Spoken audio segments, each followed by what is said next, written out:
Peoples party نے سندھ کو divide کرنے کے لیے 73 میں کوٹا سسٹم نافذ کر دیا جو آج تک جاری ہے.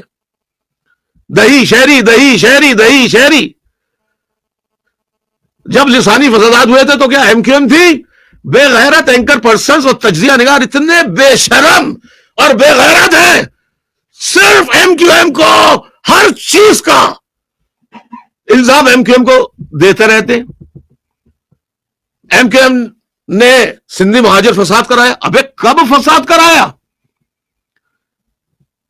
جو لسانی فسادات ہوئے تھے اندرون سندھ سے بہت بڑی تعداد میں میرپور خاص، حیدرآباد کو، کراچی میں، سندھ کے دور دراز کے شہروں میں ہجرت کر کے وہ ان کراچی، حیدرآباد، میرپور خاص کی طرف، نواب شاہ کی طرف ہجرت کر کے آئے.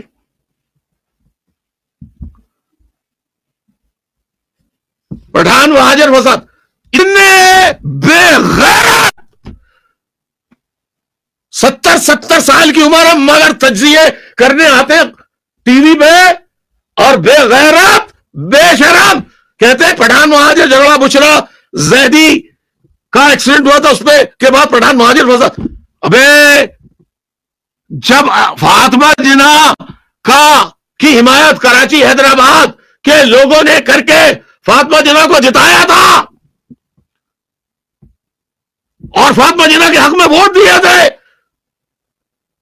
اس وقت ایم کیو ایم تھی 1964 میں، 1964 میں، 1973 میں بھٹو کے زمانے میں، اور 1964 میں ایم کیو ایم تھی.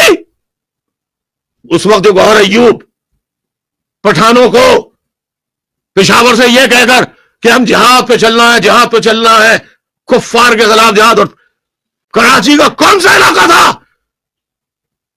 جہاں پٹھانوں کے مسلح گروہ سے ہم نے نہیں کرائے گئے 1964 میں؟ بے غیرت ہے، بے غیرت. اس کا ذکر نہیں کرتے، اس کا ذکر نہیں کرتے کہ جیلوں سے نکال کے ایم کیو ایم کے کارکنوں کو ہتھکڑی لگے ہوئے ان کو مار کر اس کو پولیس مقابلہ قرار دیا گیا. 1992 میں فوجی آپریشن میں جو مسنگ ہوئے تھے وہ آج تک بازیاب نہیں ہو سکے.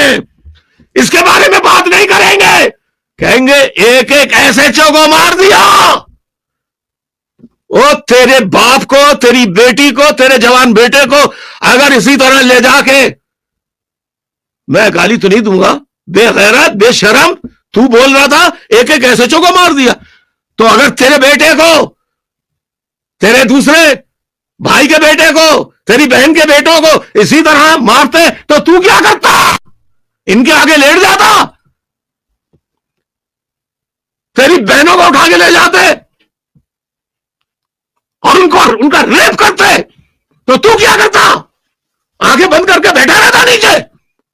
ایسے بے غیرت جو ایم کیو ایم پر الزام لگا رہے، نطفہ نا تحقیق بے شرم بے غیرت ہے.